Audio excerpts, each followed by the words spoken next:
Good morning students. നമ്മൾ last ക്ലാസ്സിൽ time സ്റ്റഡീനെ കുറിച്ചിട്ടായിരുന്നു പറഞ്ഞിരുന്നത്. ഇനി നെക്സ്റ്റ് നമുക്ക് എടുക്കാനുള്ളത് മോഷൻ സ്റ്റഡിയാണ്. ഈ ചാപ്റ്ററിൻ്റെ ലാസ്റ്റ് ടോപ്പിക്കാണ് മോഷൻ സ്റ്റഡി. ഇതിനകത്ത് ഫസ്റ്റ് നമ്മൾ മോഷൻ സ്റ്റഡീനെ ഒരു സിംപ്ലിഫൈ വർക്കായിട്ട് ചെയ്തിട്ടുള്ളത് ഒരു ഹസ്ബൻഡ് ആൻഡ് വൈഫിൻ്റെ ഒരു ടീം, അതായത് ഒരു ഭാര്യയും ഭർത്താവും കൂടിയാണ് ഇത് ചെയ്തിട്ടുള്ളത്. ഫ്രാങ്കും ലിനിയൻ കിൽബർത്തും കൂടിയാണ് അത് ചെയ്തിട്ടുള്ളത്. അപ്പം ഇവർക്ക് എന്ത് ചെയ്തിട്ടുണ്ട്, ഒരുപാട് ഹാൻഡിക്യാപ്ഡ് ആയിട്ടുള്ള വർക്കേഴ്സിന്, അതുപോലെ തന്നെ ഇൻഡസ്ട്രിയലിൽ സൈക്കോളജിക്കലായിട്ടുള്ള ഒരുപാട് കോൺട്രിബ്യൂഷൻസ് ജോലിക്ക് വേണ്ടിയിട്ട് കൊടുത്തിട്ടുണ്ട്. നമ്മൾ എംപ്ലോയ്മെൻറ്റ് ആക്ടിവിറ്റീസിന് വേണ്ടിയിട്ട് കുറച്ചും കൂടി different types of psychological contributions എന്ത് ചെയ്തിട്ടുണ്ട്, ഇവർ പ്രൊവൈഡ് ചെയ്തിട്ടുണ്ട്. അതുപോലെ തന്നെ കിൽബർത്തും അതേപോലെ തന്നെ അദ്ദേഹത്തിൻ്റെ ഭാര്യയും എന്ത് ചെയ്തിട്ടുണ്ട്, ഒരുപാട് ലോങ് ടേമിലേക്ക് ഇൻട്രസ്റ്റ് കാണിച്ചുകൊണ്ട് ഇവർ രണ്ട് പേരും കൂടി ഈ മോഷൻ സ്റ്റഡീൻ്റെ കുറച്ചും കൂടി ഇൻട്രസ്റ്റ് കൊടുത്തിട്ടുണ്ട്. അവർ എസ്പെഷ്യലി 3 കാര്യങ്ങളാണ് അവർ ഇതിൽ ചെയ്യാൻ ശ്രമിച്ചിട്ടുള്ളത്. ഒന്നാമത്തത് വർക്കിനെ സിംപ്ലിഫൈ ചെയ്തു. രണ്ടാമത്തത് പ്രൊഡക്ടിവിറ്റി ഇൻക്രീസ് ചെയ്യിപ്പിച്ചു. മൂന്നാമത്തത് അവർ എഫേർട്ട് എടുക്കുന്നതിൻ്റെ ലെവൽ കുറച്ചിട്ട് മാക്സിമം സേഫായിട്ട് ജോബ് പെർഫോം ചെയ്യാനുള്ള സാധ്യതകൾ ഉണ്ടാക്കി. അപ്പം ഇതാണ് ഇവർ പ്രധാനമായിട്ടും ചെയ്തിട്ടുള്ളത്. അതുപോലെ തന്നെ മാക്സിമം വേസ്റ്റ് കുറക്കുക, അതുപോലെ തന്നെ മാക്സിമം ഇന്നെഫിഷ്യൻ്റ് ആയിട്ടുള്ള മോഷൻസിനൊക്കെ. അപ്പോൾ ഗിൽബർത്ത് പറയുന്നത് നമുക്ക് മാക്സിമം വേസ്റ്റേജ് കുറക്കുക, അതുപോലെ തന്നെ ഡയറക്റ്റഡ് ചെയ്യുക, അതുപോലെ തന്നെ മോഷൻസിനെ ഇന്നെഫക്റ്റീവ് ആയിട്ടുള്ള മോഷൻസിനെ മാക്സിമം അവോയ്ഡ് ചെയ്യാം. ഇത്തരത്തിലുള്ള കാര്യങ്ങളാണ് പ്രധാനമായിട്ടും ഫ്രാങ്ക് ഗിൽബർത്ത് പറയുന്നത്. അപ്പം ഈ ഒരു മോഷൻ സ്റ്റഡീനെ ഇവർ ഡെവലപ്പ് ചെയ്തപ്പം ഇവരിതിനൊരു പേരിട്ടു, അതാണ് തെർബ്ലിങ്സ് എന്ന് പറഞ്ഞിട്ടുണ്ടെങ്കിൽ ഗിൽബർത്ത് എന്നുള്ളത് ജസ്റ്റ് ഓപ്പോസിറ്റ് സൈഡിൽ ബാക്ക്വേർഡായിട്ട് എഴുതുന്നതാണ് തെർബ്ലിങ്സ് പറയുന്നത്. ഈ തെർബ്ലിങ്സിൽ അവർ 18 ഹാൻഡ് മോഷൻസാണ് ക്ലാസിഫൈ ചെയ്യുന്നത്. ആ 18 ഹാൻഡ് മോഷൻസ് ഏതൊക്കെ എന്നുള്ളത് നോക്കാം. ബേസിക്കലി ഒരു ഓർഗനൈസേഷൻ്റെ ഓപ്പറേഷൻ അല്ലെങ്കിൽ ടാസ്ക് ബേസ് ചെയ്തുകൊണ്ടാണ് ഈ ഒരു ഫണ്ടമെൻ്റൽ മോഷൻസിനെ ഇവർ ഡിവൈഡ് ചെയ്തിട്ടുള്ളത്. ഈ ഒരു 18 എലമെൻറ്റ്സ് എന്ന് പറയുന്നത്, ഒന്ന് സെർച്ച് ചെയ്തത് ഫൈൻഡ് ചെയ്തത് സെലക്ട് ചെയ്യുക, അതിനെ ഗ്രാസ്പ് ചെയ്യുക, അത് ഹോൾഡ് ചെയ്ത് വെക്കുക, അതിൻ്റെ പൊസിഷൻ കറക്റ്റ് ചെയ്യുക, അതിനെ കൃത്യമായിട്ട് അസംബിൾ ചെയ്ത് വെക്കുക, യൂസ് ചെയ്യുക, ഡിസഅസംബിൾ ചെയ്യുക, ഇൻസ്പെക്ട് ചെയ്യുക, ട്രാൻസ്പോർട്ട് ലോഡിങ് ചെയ്യുക, ട്രാൻസ്പോർട്ട് അൺലോഡിങ് ചെയ്യുക, കേട്ടുകൂലി ഇറക്കുകൂലി നിങ്ങൾ കേട്ടിട്ടുണ്ടാവും. അതുപോലെ തന്നെ നെക്സ്റ്റ് ഓപ്പറേഷനിലേക്കുള്ള പ്രീ പൊസിഷൻ നടത്തുക, ലോഡ് റിലീസ് ചെയ്യുക, അൺഅവോയ്ഡ് ഡിലേ ഉണ്ടെങ്കിൽ അത് അവോയ്ഡ് ചെയ്യാനുള്ളത് അവോയ്ഡ് ചെയ്യാം, അവോയ്ഡ് ചെയ്യേണ്ട ഡിലേ ചെയ്യുക, കൃത്യമായിട്ട് പ്ലാൻ ചെയ്യുക, rest to over time fatigue, വിശ്രമിക്കേണ്ട സമയത്ത് ഒരു ഓവർ ടൈം കഴിഞ്ഞ് കഴിഞ്ഞാൽ ഓവർകം ഫാറ്റിക്, ആ ഒരു പണിയെടുത്ത ആ ഒരു ക്ഷീണത്തെ എന്താക്കാൻ വേണ്ടിയിട്ട് റെസ്റ്റ് ചെയ്യുക. അപ്പോൾ ഇത്രയാണ് ബേസിക് ആയിട്ടുള്ള 18 സെറ്റ് ഓഫ് എലമെൻറ്റ്സ് എന്ന് പറയുന്നത്. ഇനി നെക്സ്റ്റ് ഈ മോഷൻ സ്റ്റഡിയിൽ ഇതിൻ്റെ അഡ്വാൻറ്റേജസ് ഏതൊക്കെയെന്ന് നോക്കാം. ഫസ്റ്റ് വണ്ണാണ് വർക്കേഴ്സിൻ്റെ എഫിഷ്യൻസി ഇൻക്രീസ് ചെയ്യാൻ വേണ്ടി ഹെൽപ്പ് ചെയ്യുന്നുണ്ട്. ബിക്കോസ് കറക്റ്റ് ടൂൾസാണ് നമ്മൾ യൂസ് ചെയ്യുന്നത്. അതുപോലെ തന്നെ മെന്നും മെഷീൻസും ഓർഗനൈസേഷനിൽ നമ്മൾ എഫക്റ്റീവായിട്ട് യൂട്ടിലൈസ് ചെയ്യുന്നുണ്ട്. അതുപോലെ തന്നെ എക്സിസ്റ്റിംഗ് ഓപ്പറേഷനെ നമ്മൾ കൃത്യമായിട്ട് സീക്വൻസായിട്ട് കറക്റ്റായിട്ട് ഓരോ സീക്വൻസ് ആയിട്ടാണ് നമ്മൾ അവിടുത്തെ ഓപ്പറേഷൻസ് എല്ലാം നടത്തുന്നത്. അപ്പോൾ ഇതൊക്കെയാണ് ഇതിൻ്റെ അഡ്വാൻറ്റേജസ്. ഇനി നെക്സ്റ്റ് ഇത് റിലേറ്റ് ചെയ്ത് വരുന്നതാണ് വർക്ക് മെഷർമെൻറ്റ് എന്ന് പറയുന്നത്. വർക്ക് മെഷർമെൻറ്റ് എന്ന് പറഞ്ഞിട്ടുണ്ടെങ്കിൽ നമ്മൾ പല രീതിയിൽ നമ്മളതിനെ ആ ഒരു ടേമിനെ നമ്മൾ എന്ത് ചെയ്യുന്നുണ്ട്, കവർ ചെയ്ത് പോകുന്നുണ്ട്. അതായത് എത്ര ടൈം എടുക്കുന്നു, അല്ലെങ്കിൽ എന്താണ് നമ്മുടെ ഡിറ്റർമിനേഷൻ, ഈ ഒരു ഒരു സാധനം ഒരു ടെക്നിക്ക് യൂസ് ചെയ്യണമെങ്കിൽ നമ്മളെ ഡിറ്റർമിനേഷൻ, അല്ലെങ്കിൽ എത്ര സമയം എടുക്കുന്നു, എത്ര സമയം കൊണ്ടാണ് നമ്മൾ മെഷർമെൻറ്റ് ചെയ്യുന്നത് എന്നുള്ളതാണ് നോക്കുന്നത്. അപ്പോൾ വർക്ക് മെഷർമെൻറ്റ്, എത്രത്തോളം നമ്മൾ വർക്ക് ചെയ്യുന്നുണ്ട് എന്നുള്ളതിൻ്റെ മെഷർമെൻറ്റ്, അല്ലെങ്കിൽ എത്ര സമയം എടുക്കുന്നു, എത്ര ലോങ്, അല്ലെങ്കിൽ എന്താണ് നമ്മളെ ഡിറ്റർമിനേഷൻ, അതെന്ത് ചെയ്യുക നമ്മൾ മനസ്സിലാക്കുകയാണ് ചെയ്യുന്നത്.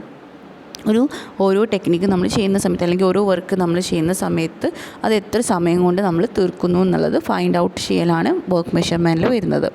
ഇനി വർക്ക് മെഷർമെൻറ്റ് ഒബ്ജക്റ്റീവ്സ് പറയാം. അതായത് ആദ്യമായിട്ട് വരുന്നത് കൃത്യമായിട്ട് പ്ലാൻ ചെയ്യുക. വർക്ക് ഫോഴ്സ് എങ്ങനെയാണോ, എംപ്ലോയീസ് എങ്ങനെ വർക്ക് ചെയ്യണം എന്നുള്ളത് കൃത്യമായിട്ട് പ്ലാൻ ചെയ്യാം. അതുപോലെ തന്നെ എത്ര സമയത്തിൻ്റെ ഉള്ളിൽ നമുക്ക് ആ വർക്ക് കംപ്ലീറ്റ് ചെയ്യണം, അല്ലെങ്കിൽ എത്ര എംപ്ലോയീസ് വർക്ക് കംപ്ലീറ്റ് ചെയ്യാൻ വേണം എന്നുള്ളത് നമ്മൾ തീരുമാനം എടുക്കുക. അതുപോലെ തന്നെ നമ്മൾ ഈ ഒരു ടാസ്കിന് നമ്മൾ കൃത്യമായിട്ട് എന്ത് ചെയ്യുക, ഓരോ ആളുകൾക്ക് അലോക്കേറ്റ് ചെയ്യുക, ആരൊക്കെ ഏതൊക്കെ വർക്ക്സ് ചെയ്യണം എന്നുള്ളത് തീരുമാനിക്കലാണ്. പിന്നെ അതുപോലെ തന്നെ ഈ ചെയ്യുന്ന വർക്കിനെ നമ്മൾ ഈ ഒരു കോൺട്രാക്റ്റ് പ്രൈസ് ആണെങ്കിൽ അത് കൃത്യമായിട്ട് അതിൻ്റെ കോസ്റ്റും അതിൻ്റെ ലേബർ കോസ്റ്റും ഒക്കെ എസ്റ്റിമേറ്റ് ചെയ്യുക. അപ്പോൾ കോസ്റ്റ് കൃത്യമായിട്ട് കോൺട്രാക്റ്റിന് എത്ര കോസ്റ്റ് വരുന്നുണ്ട്, ലേബറിന് എത്ര കോസ്റ്റ് വരുന്നുണ്ട് എന്നുള്ളത് ഐഡൻറ്റിഫൈ ചെയ്യാം. ഇനി next work measurement scope and importance. എന്തൊക്കെയാണ് ഈ വർക്ക് മെഷർമെൻറ്റിൻ്റെ സ്കോപ്പും ഇമ്പോർട്ടൻസ് എന്നുള്ളത് നോക്കാം. ഫസ്റ്റ് വണ്ണാണ് പ്ലാനിങ് ആൻഡ് ഷെഡ്യൂളിങ് വർക്ക്. നമുക്കറിയാം നമുക്ക് ചെയ്യേണ്ട വർക്ക് കൃത്യമായിട്ട് എത്ര സമയത്തിനുള്ളിൽ നമ്മൾ ആ വർക്ക് കംപ്ലീറ്റ് ചെയ്യണം എന്നുള്ളതിൻ്റെ കൃത്യമായിട്ടൊരു പ്ലാനിങ്ങും ഷെഡ്യൂളിങ് ചെയ്യുക. നെക്സ്റ്റ് വണ്ണാണ് appraisal and control of employee performance. ഓരോ എംപ്ലോയീസും ക്വാളിഫൈഡ് ആയിട്ടുള്ള എംപ്ലോയീസ് ആണെങ്കിൽ അവർ കൃത്യമായിട്ട് വർക്ക് ചെയ്യുന്നത് എത്രത്തോളാണെന്നുള്ളത് അവരെ വർക്കിന് നമ്മൾ കൃത്യമായിട്ട് മെഷർ ചെയ്യുക, അതിനെ നമ്മൾ എന്ത് ചെയ്യുക, കൺട്രോൾ ചെയ്യുക, അതിനെ അപ്രൈസ് ചെയ്യുക. Then estimation of man power requirements. ഒരു ഓപ്പറേഷൻ ചെയ്യുന്ന സമയത്തും അവർക്ക് എത്രത്തോളം റിയലിസ്റ്റിക്കലി അവർക്ക് മാനേജ്മെൻറ്റ് അവരെന്തൊക്കെ മാൻ പവർ റിക്വയർമെൻറ്റ്സ് ആണ് അവർക്ക് വേണ്ടതെന്നുള്ളത് അത് എസ്റ്റിമേറ്റ് ചെയ്യാം. അതിന് ശേഷം കോസ്റ്റ് കാൽക്കുലേറ്റ് ചെയ്യാം. കോസ്റ്റ് കാൽക്കുലേറ്റ് ചെയ്യുന്ന സമയത്ത് നമ്മൾ ചെയ്യുന്ന വർക്കിൻ്റെ കൃത്യമായിട്ടുള്ള മെഷർമെൻറ്റ് നമ്മൾ മനസ്സിലാക്കിയിട്ട് നമ്മൾ എന്ത് ചെയ്യണം, കോസ്റ്റ് കൃത്യമായിട്ട് കാൽക്കുലേഷൻ ചെയ്യണം.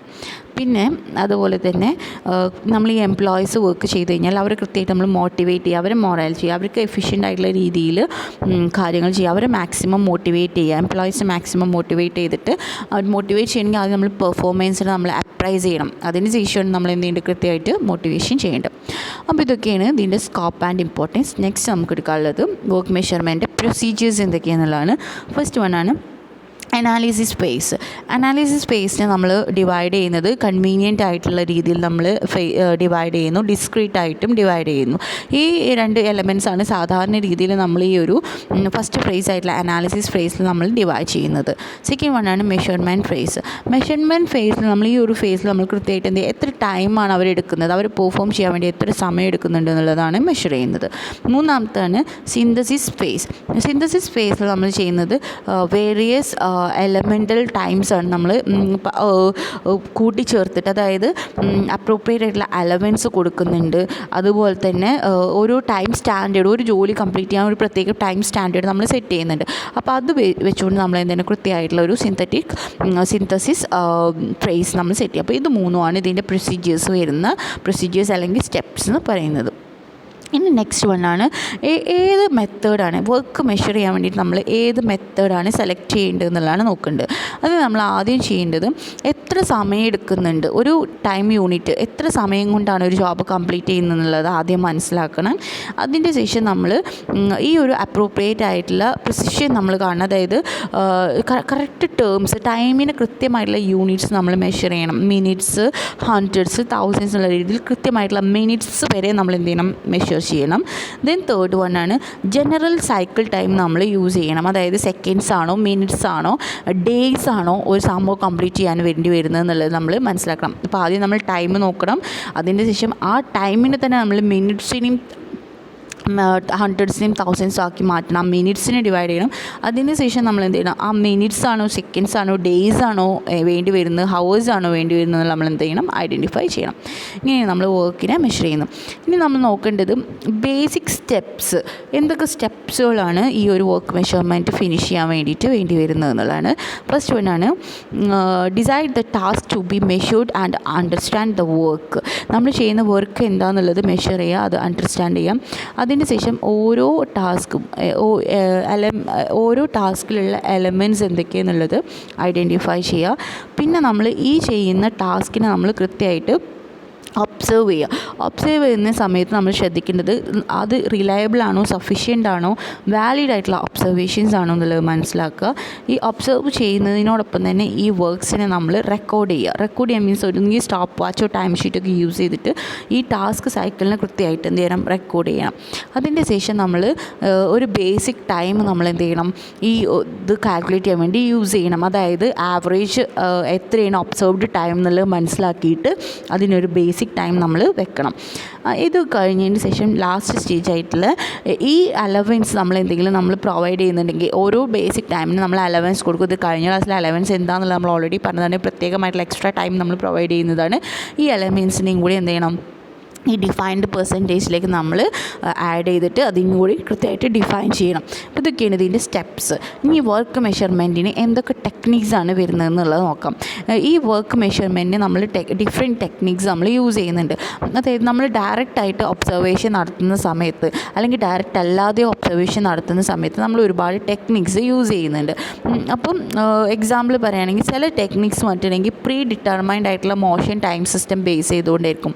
ഇപ്പോൾ ഒന്നെങ്കിൽ സിന്തറ്റിക് അല്ലെങ്കിൽ സ്റ്റാൻഡേർഡ് ഡാറ്റ ഒക്കെ യൂസ് ചെയ്തിട്ടായിരിക്കും നമ്മൾ ടൈം തീരുമാനിക്കുക. അപ്പം ഡിഫറെൻറ്റ് ടൈപ്സ് ഓഫ് മെഷർമെൻറ്റ് ടെക്നിക്സുകൾ വരുന്നുണ്ട്. അപ്പോൾ ഈ ഡിഫറെൻറ്റ് ടൈപ്സ് ഓഫ് മെഷർമെൻറ്റ് ടെക്നിക്സിനെ ചൂസ് ചെയ്യേണ്ടത് എന്തൊക്കെ ബേസിസ് സാധനങ്ങൾ ഉപയോഗിച്ചുകൊണ്ടാണെന്നുള്ളതാണ് നോക്കുന്നത്. അതിൽ ഫസ്റ്റ് വണ്ണാണ് സ്യൂട്ടബിൾ ആയിട്ടുള്ള മെഷർമെൻറ്റ് ടെക്നിക്കാണ് നമ്മൾ യൂസ് ചെയ്യേണ്ടത്. അതിൻ്റെ ഫാക്ടേഴ്സിനെ എങ്ങനെയൊക്കെയാണോ അത് ബേസ് ചെയ്തുകൊണ്ടുള്ള മെഷർമെൻറ്റ് ടെക്നിക്കാണ് നമ്മൾ ചൂസ് ചെയ്യേണ്ടത്. രണ്ടാമത്തത് എന്ത് പർപ്പസിന് വേണ്ടിയിട്ടാണ് മെഷർമെൻറ്റ് എടുക്കുന്നത് എന്നുള്ളത്. പിന്നെ അതുപോലെ തന്നെ എന്താണ് ലെവൽ ഓഫ് ഡീറ്റെയിൽ, എന്താണ് നമുക്ക് ആവശ്യം, ഈ ഡീറ്റെയിൽ ആയിട്ടുള്ള റിക്വയർമെൻറ്റ്സ് എന്തൊക്കെയാണോ അതിൻ്റെ ലെവൽ നമ്മൾ ഐഡൻറ്റിഫൈ ചെയ്യുക. എത്ര ടൈം മെഷർമെൻറ്റിന് വേണ്ടിയിട്ട് എത്ര ടൈം അവൈലബിൾ ആണെന്നുള്ളത് മനസ്സിലാക്കണം. പിന്നെ അതുപോലെ തന്നെ എത്ര അവൈലബിൾ ആയിട്ടുള്ള പ്രീ ഡിറ്റർമൈൻഡ് ഡാറ്റ എത്രത്തോളം എക്സിസ്റ്റ് ചെയ്യുന്നുണ്ട് എന്നുള്ളത് മനസ്സിലാക്കണം. അതുപോലെ തന്നെ മെഷർമെൻറ്റിന് വേണ്ടി വരുന്ന കോസ്റ്റ് എന്താണോ അതും നമ്മൾ ഐഡൻറ്റിഫൈ ചെയ്യണം. ഇനി നമുക്ക് നോക്കാം എന്തൊക്കെയാണ് ടെക്നിക്സുകൾ ഏതൊക്കെയാണെന്നുള്ളത് നോക്കാം. അപ്പോൾ നമ്മൾ വർക്ക് മെഷർമെൻറ്റ് ടെക്നിക്സുകളാണ് പറഞ്ഞുകൊണ്ടിരിക്കുന്നത്. വർക്ക് മെഷർമെൻറ്റ് ടെക്നിക്സ് ചൂസ് ചെയ്യേണ്ട ഫാക്ടേഴ്സാണ് നമ്മൾ നേരത്തെ പറഞ്ഞത്. ഇനി നമ്മൾ എന്തൊക്കെ ടെക്നിക്സുകളാണ് ഉള്ളതെന്നാണ് പറയുന്നത്. പ്രധാനമായിട്ടും 5 ടെക്നിക്സാണ് വരുന്നത്. ഇതാണ് ഈ ചാപ്റ്ററിൻ്റെ ലാസ്റ്റ് ടോപ്പിക്കാണ്. അത് പറഞ്ഞു പോകുമ്പോൾ തന്നെ ഞാൻ അതിൻ്റെ അഡ്വാൻറ്റേജസും ഡിസഡ്വാൻറ്റേജസും കൂടി പറഞ്ഞിട്ടാണ് പോവുക. അപ്പോൾ ആദ്യത്തേതാണ് അനലിറ്റിക്കൽ എസ്റ്റിമേഷൻ. അനലിറ്റിക്കൽ എസ്റ്റിമേറ്റിംഗ് എന്ന് പറഞ്ഞിട്ടുണ്ടെങ്കിൽ ഇതൊരു സ്ട്രക്ചേർഡ് വർക്ക് മെഷർമെൻറ്റ് ടെക്നിക്കാണ്. ഇതിനെ ഡിഫൈൻ ചെയ്യുന്നത് നമ്മൾ എന്ത് ചെയ്യുക, കൃത്യമായിട്ടൊരു എസ്റ്റിമേറ്റിംഗ് എന്ത് ചെയ്യുക, ഡെവലപ്പ് ചെയ്യുക. ഇതിനകത്ത് എത്ര ടൈം ഒരു വർക്ക്, ഒരു ടാസ്ക് ഡിഫൈൻ ചെയ്യാൻ വേണ്ടി നമുക്ക് എത്ര ടൈം വേണ്ടി വരും എന്നുള്ളതിനെ കുറിച്ചുള്ള കൃത്യമായിട്ടുള്ള എസ്റ്റിമേറ്റിംഗ് നോളജും പ്രാക്ടിക്കൽ എക്സ്പീരിയൻസും വേണം. ഒരു വർക്ക് കംപ്ലീറ്റ് ചെയ്യാൻ വേണ്ടിയിട്ട് എത്ര ടൈം വേണമെന്നുള്ളത് നമ്മൾ കൃത്യമായിട്ടുള്ള ടൈം നമ്മൾ എന്ത് ചെയ്യണം, അതിനെക്കുറിച്ചുള്ളൊരു നോളജും പ്രാക്ടിക്കൽ എക്സ്പീരിയൻസുമാണ് വരുന്നത്. അപ്പോൾ ഈ അനലിറ്റിക്കൽ എസ്റ്റിമേറ്റിംഗ് എന്ന് പറഞ്ഞിട്ടുണ്ടെങ്കിൽ സാധാരണയായിട്ട് നമുക്ക് ഒരു വർക്ക് അസസ് ചെയ്യാൻ വേണ്ടിയിട്ടാണ്, അതായത് ആ ഒരു വർക്ക് ചെയ്യാൻ വേണ്ടി എത്ര ടൈം വേണ്ടി വരും എന്നുള്ളതാണ് നമ്മളിതിൽ മനസ്സിലാക്കുന്നത്. പിന്നെ അതുപോലെ തന്നെ ഈ ഒരു മെത്തേഡ് സാധാരണയായിട്ട് യൂസ് ചെയ്യൽ ചില സിറ്റുവേഷൻസിൽ നമുക്ക് എത്ര ടൈം കിട്ടണം അല്ലെങ്കിൽ ഇൻഫർമേഷൻസ് നമുക്ക് കറക്റ്റായിട്ട് കിട്ടാനുള്ള ഡിഫിക്കൽട്ടോ എക്സ്പെൻസോ ഉണ്ടാകുന്ന സിറ്റുവേഷനിലാണ് സാധാരണ രീതിയിൽ നമ്മൾ ഈ ഒരു അനലിറ്റിക്കൽ എസ്റ്റിമേറ്റിംഗ് ടെക്നിക്ക് യൂസ് ചെയ്യുന്നത്. ഇനി ഇതിൻ്റെ അഡ്വാൻറ്റേജസും ഡിസഡ്വാൻറ്റേജസും എന്തൊക്കെയാണെന്നുള്ളത് നോക്കാം. ഇതിൻ്റെ ഒരു അഡ്വാൻറ്റേജ് എന്ന് പറയുന്നത് സാധാരണ ഇതിൽ കുറച്ചും കൂടി സ്പീഡായിട്ട് കുറച്ചും കൂടി അപ്ലൈ ചെയ്യാൻ പറ്റും. അതുപോലെ തന്നെ കമ്പാരിറ്റീവ്ലി കോസ്റ്റും കുറവാണ്. പിന്നെ അതുപോലെ തന്നെ നമുക്ക് ഓരോ പേഴ്സൺസിന് നമുക്ക് കൃത്യമായിട്ട് ട്രെയിനിങ് കൊടുത്തു കഴിഞ്ഞ് കഴിഞ്ഞാൽ ട്രെയിൻഡ് അല്ലെങ്കിൽ എക്സ്പീരിയൻസ്ഡ് ആയിട്ടുള്ള ആളുകൾ നമുക്ക് ഈ ഒരു ചെയ്യാൻ വേണ്ടിയിട്ട് നമുക്ക് കുറച്ചുകൂടി ഈസിലി റിക്വയർമെൻ്റ് ആയിട്ടുള്ള എംപ്ലോയീസ് അവൈലബിൾ ആയിരിക്കും. കുറച്ചുകൂടി ഈസിലി ട്രെയിൻ ചെയ്യാനും കുറച്ചുകൂടി എക്സ്പീരിയൻസ്ഡ് ആയിട്ടുള്ള പേഴ്സൺസ് നമുക്ക് ഇതിൽ അപ്ലൈ ചെയ്യാൻ കുറച്ചുകൂടി ഈസിയാണ്. ഓക്കെ. ഇനി ഇതിൻ്റെ ഡിസഡ്വാൻറ്റേജസ് എന്ന് പറയുന്നത് ഒരു എക്സ്പീരിയൻസ്ഡ് ആയിട്ടുള്ളൊരു ജഡ്ജ്മെൻറ്റ് നമുക്ക് ഈ ഒരു ടെക്നിക്കിൽ നടത്താൻ കഴിയില്ല. അത് കമ്പാരിറ്റീവ്ലി കുറച്ച് ഡിഫിക്കൾട്ടാണ്. ബിക്കോസ് നമുക്ക് ജസ്റ്റ് നമ്മൾ ഒരു പ്രാക്ടിക്കൽ എക്സ്പീരിയൻസ് ബേസ് ചെയ്തുകൊണ്ട് ടൈം കാൽക്കുലേറ്റ് ചെയ്യലായതുകൊണ്ട് ഇതിനകത്തുള്ള ജഡ്ജ്മെൻറ്റ് കമ്പാരിറ്റീവ്ലി നമുക്ക് പ്രിസൈസ് ആണ് എന്നുള്ളത് പറയാൻ കഴിയില്ല. അതുപോലെ തന്നെ ഈ ഒരു ടെക്നിക്ക് നമ്മൾ യൂസ് ചെയ്യുമ്പോൾ കുറച്ചും കൂടി പ്രിസൈസ് അല്ലെങ്കിൽ ആക്യുറേറ്റ് ആയിട്ടുള്ളത് നമുക്കൊരു വേറൊരു പ്രാക്ടിക്കൽ അല്ലെങ്കിൽ ഇക്കണോമിക് ആൾട്ടർനേറ്റീവ് ആയിരിക്കും കുറച്ചും കൂടി ബെറ്ററായിട്ട് നമുക്ക് യൂസ് ചെയ്യാൻ പറ്റുന്ന ടെക്നിക്ക്. ഇനി നെക്സ്റ്റ് സെക്കൻഡ് ടെക്നിക്കാണ് predetermined motion time system, അല്ലെങ്കിൽ PMTS എന്നും കൂടി ഇതിനെ പറയും, predetermined motion time system. അപ്പം ഇതുപോലെ തന്നെ മറ്റൊരു വർക്ക് മെഷർമെൻറ്റ് ടെക്നിക്കാണ്. ഈ ഒരു വർക്ക് മെഷർമെൻറ്റ് ടെക്നിക്ക് ബേസ് ചെയ്യുന്നത് നമ്മളെ ബേസിക് ആയിട്ടുള്ള ഹ്യൂമൻ മൂവ്മെൻറ്റ്സ് അത് ബേസ് ചെയ്തുകൊണ്ട് അനലൈസ് ചെയ്യലാണ് ഇതിൽ പ്രധാനമായിട്ട് വരുന്നത്. അതുപോലെ തന്നെ ഇതിൽ ക്ലാസിഫൈ ചെയ്യുന്നത് ഓരോ നേച്ചറിലുള്ള ഓരോ മൂവ്മെൻറ്റ്സിനെയും ഓരോ കണ്ടീഷൻസിനെയും ഇതിനെ ക്ലാസിഫൈ ചെയ്യുന്നുണ്ട്. ഡിഫറെൻറ്റ് ടൈം ടേബിൾസ് ഇത് പ്രൊവൈഡ് ചെയ്യുന്നുണ്ട്. ടൈം ബേസ് ചെയ്തുകൊണ്ടുള്ള ടേബിൾസ് ഇതിനകത്ത് പ്രൊവൈഡ് ചെയ്യുന്നുണ്ട്. അപ്പോൾ ഈ PMTS എന്ന് പറയുന്നത് ഫസ്റ്റ് ലെവൽ സിസ്റ്റം എന്നും കൂടി ഇതിനെ പറയുന്നുണ്ട്. അപ്പോൾ ഇത് പ്രധാനമായിട്ടും പ്രൊവൈഡ് ചെയ്യുന്നത് മാനുവൽ വർക്കിന് വേണ്ടി വരുന്ന ഡീറ്റെയിൽഡ് ആയിട്ടുള്ള ടൈം, അതായത് ഫണ്ടമെൻ്റൽ മൂവ്മെൻറ്റ്സ് അല്ല, ബേസിക് മൂവ്മെൻറ്റ്സ് അല്ലെങ്കിൽ ഫണ്ടമെൻ്റൽ മൂവ്മെൻറ്റ്സ് അവിടെ എത്താനുള്ള സമയം, അത് ഗ്രാസ്പ് ചെയ്യാനുള്ള സമയം, അത് മൂവ് ചെയ്യാനുള്ള സമയം, അങ്ങനത്തെ ഒരു അസോസിയേറ്റഡ് ആയിട്ടുള്ള ടൈംസും ഫണ്ടമെൻ്റൽ മൂവ്മെൻറ്റ്സുമാണ് പ്രധാനമായിട്ടും ഈ PMTSൽ വരുന്നത്. ഇതിൻ്റെ ഒരു പ്രധാനപ്പെട്ട അഡ്വാൻറ്റേജ് എന്ന് പറയുന്നത് ഡീറ്റെയിൽഡ് ആയിട്ടുള്ള ഡിസ്ക്രിപ്ഷൻ ഉണ്ടായിരിക്കും. വർക്ക് മെത്തേഡ്സിൻ്റെ ഡീറ്റെയിൽഡ് ആയിട്ടുള്ള പ്രിസ്ക്രിപ്ഷൻ ഇതിലുണ്ടായിരിക്കും. ഈ ഒരു മെത്തേഡിൻ്റെ അഡ്വാൻറ്റേജ് എന്ന് പറയുന്നത് ഇതിനകത്ത് നമ്മൾ വർക്കിൻ്റെ ഡിസ്ക്രിപ്ഷൻ കൊടുത്തിട്ടുണ്ടായിരിക്കും. എങ്ങനെയാണ് ഈ വർക്ക് ചെയ്യേണ്ടത്, ഡിസ്ക്രിപ്ഷൻ മീൻസ് എന്തൊക്കെയാണ് ആ വർക്ക് ചെയ്യുമ്പോൾ എന്തൊക്കെ കാര്യങ്ങളാണ്, എത്ര മണിക്കാണ്, എന്തൊക്കെയെന്നുള്ള ഫുൾ ഡീറ്റെയിൽസ് കൊടുത്തിട്ടുണ്ടായിരിക്കും. അപ്പോൾ അങ്ങനെ കൊടുത്തത് കൊണ്ട് തന്നെ നമുക്ക് എങ്ങനെ വർക്ക് ചെയ്യുന്നു അല്ലെങ്കിൽ എങ്ങനെയാണ് അത് ഇമ്പ്രൂവ് ചെയ്യാൻ പറ്റുക, എത്ര ടൈം വരുന്നുണ്ട് എന്നുള്ളത് കൃത്യമായിട്ട് നമുക്ക് എന്ത് ചെയ്യാൻ പറ്റും, അറിയാൻ വേണ്ടി സാധിക്കും. How work is to be done, എങ്ങനെയാണ് വർക്ക് ചെയ്യുന്നത്, അല്ലെങ്കിൽ how it will be improved, അല്ലെങ്കിൽ what time is to be taken എന്നുള്ളത് നമുക്ക് കൃത്യമായിട്ട് അറിയാൻ പറ്റും. ബിക്കോസ് നമ്മൾ ഡീറ്റെയിൽ ആയിട്ടുള്ള ഒരു ഡിസ്ക്രിപ്ഷൻ ഈ വർക്കിംഗ് മെത്തേഡിന് കൊടുത്തിട്ടുണ്ടായിരിക്കും. ഇനി ഇതിൻ്റെ ഡിസഡ്വാൻറ്റേജ് അല്ലെങ്കിൽ ക്രിറ്റിസം പറയുന്നത് എന്താ വെച്ചിട്ടുണ്ടെങ്കിൽ കൃത്യമായിട്ടുള്ളൊരു ഡാറ്റ, ഈ മൂവ്മെൻറ്റ്സിൻ്റെ കൃത്യമായിട്ടുള്ള ഡാറ്റ നമുക്ക് ഒരിക്കലും പറയാൻ കഴിയില്ല. കാരണം കുറേ അൺനാച്ചുറൽ കണ്ടീഷൻസ് വരാനുള്ള ചാൻസ്, അല്ലെങ്കിൽ അൺനാച്ചുറൽ ബോഡി പോസ്റ്റേഴ്സ് വരാനുള്ള ചാൻസ് കൂടുതലാണ്. അപ്പോൾ നമ്മൾ മെൻ്റൽ പ്രോസസ്സിങ് അപ്പം കൃത്യമായിട്ടുള്ള ഡാറ്റാസ് നമുക്കൊരിക്കലും പറയാൻ പറ്റില്ല. കാരണം അവിടെ ഒരുപാട് അൺനാച്ചുറൽ കണ്ടീഷൻസും അൺനാച്ചുറൽ ബോഡി മൂവ്മെൻറ്റ്സും അല്ലെങ്കിൽ നമുക്ക് ചിലപ്പോൾ വർക്ക് കോപ്പി ചെയ്യുന്ന ഒരു ഡിഫിക്കൽട്ടി ഇങ്ങനെയൊക്കെ വരാൻ ചാൻസ്, കുറേ ഇൻട്രപ്ഷൻസ് ഒക്കെ വരാൻ ചാൻസ് ഉണ്ട്. സോ നമുക്കൊരിക്കലും എന്ത് ചെയ്യാൻ പറ്റില്ല, പ്രെഡിക്റ്റ് ചെയ്യാൻ പറ്റില്ല. ഇതിൽ നമുക്കൊരിക്കലും മെൻ്റൽ കണ്ടൻസ്, ഒരാളുടെ മാനസികമായിട്ടുള്ള കണ്ടൻസ് നമുക്കൊരിക്കലും പ്രെഡിക്റ്റ് ചെയ്യാൻ പറ്റില്ല. അത് അത് സിമ്പിളായിട്ട് നമുക്കൊരു ടാസ്കിൽ ഇൻക്ലൂഡ് ചെയ്യിപ്പിക്കാനും പറ്റില്ല. മൂന്നാമത്തേതാണ് ടൈം സ്റ്റഡി. ടൈം സ്റ്റഡി എന്ന് പറഞ്ഞിട്ടുണ്ടെങ്കിൽ വർക്ക് മെഷർമെൻറ്റിൻ്റെ മറ്റൊരു മെത്തേഡാണ്.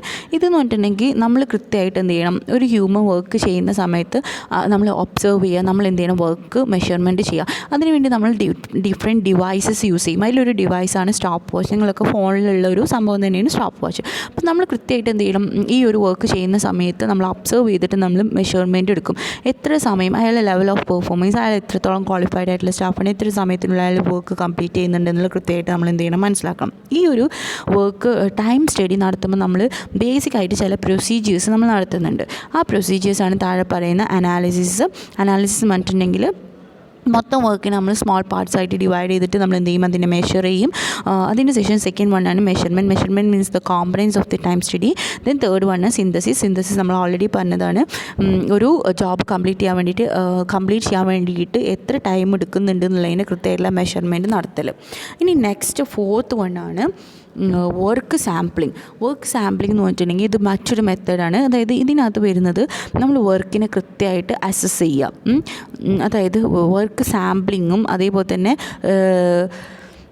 സാമ്പിളിങ് ആക്ടിവിറ്റി നമ്മൾ എന്ത് ചെയ്യുക, റേറ്റ് ചെയ്യുക. അപ്പോൾ ഈ സാമ്പിളിംഗ് എന്ന് പറയുമ്പം ഇറ്റ്സ് എ വർക്ക് മെഷർമെൻറ്റ് ടെക്നിക്കാണ്.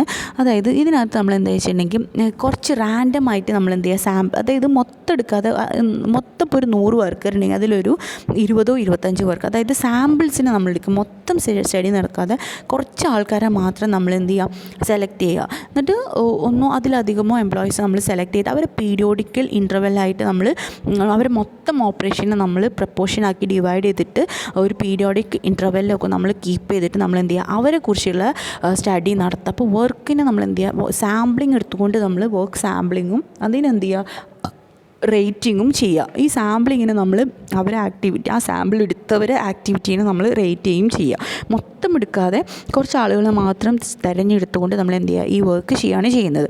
അപ്പം ഇത് ചെയ്യുന്നത് ഒരു പെർട്ടിക്കുലർ ആക്ടിവിറ്റി അക്കൗണ്ട് ചെയ്യാൻ വേണ്ടിയിട്ടാണ്. നമ്മൾ ഈ വർക്ക് സാമ്പിളിങ്, നമ്മൾ ഏതെങ്കിലും ഒരു ആക്ടിവിറ്റി എടുത്തിട്ട് അതിനെ അക്കൗണ്ട് ചെയ്യാൻ വേണ്ടിയിട്ട് നമ്മൾ എന്ത് ചെയ്യുക, ഈ ഒരു വർക്ക് സാമ്പിളിങ് ചെയ്യുന്നത്. ഇനി അടുത്തത്, ഈ വർക്ക് സാമ്പിളിങ് സ്റ്റഡീനെ നമ്മൾ കണ്ടക്ട് ചെയ്യുന്ന സമയത്ത് എന്തൊക്കെ സ്റ്റെപ്സാണ്, ഇത് സ്റ്റഡി ചെയ്യുമ്പോൾ വർക്ക് സാമ്പിളിങ് ചെയ്യുന്ന സമയത്ത് എന്തൊക്കെ സ്റ്റെപ്സാണ് ഇതിനകത്ത് വരുന്നത് എന്നുള്ളതാണ് നോക്കേണ്ടത്. സ്റ്റെപ്സുകൾ ഫസ്റ്റ് വണ്ണാണ്, നമ്മൾ ഏത് സ്പെസിഫിക് ആക്ടിവിറ്റി അല്ലെങ്കിൽ ആക്ടിവിറ്റീസാണ് നമ്മൾ സ്റ്റഡി ചെയ്യാൻ വേണ്ടിയിട്ട് എന്ത് പേർപ്പസിനാണെന്നുള്ളത് ആദ്യം നമ്മൾ എന്ത് ചെയ്യണം, ഐഡൻറ്റിഫൈ ചെയ്യണം. പിന്നെ അതിൻ്റെ ശേഷം നമ്മൾ എന്ത് ചെയ്യുക വെച്ചിട്ടുണ്ടെങ്കിൽ ഈ ഒരു ആക്ടിവിറ്റി നമ്മൾ എടുത്തു കഴിഞ്ഞ് കഴിഞ്ഞാൽ എത്ര പ്രപ്പോർഷനേറ്റ് ടൈം എന്താണെന്നുള്ളത് നമ്മൾ എസ്റ്റിമേറ്റ് ചെയ്യണം.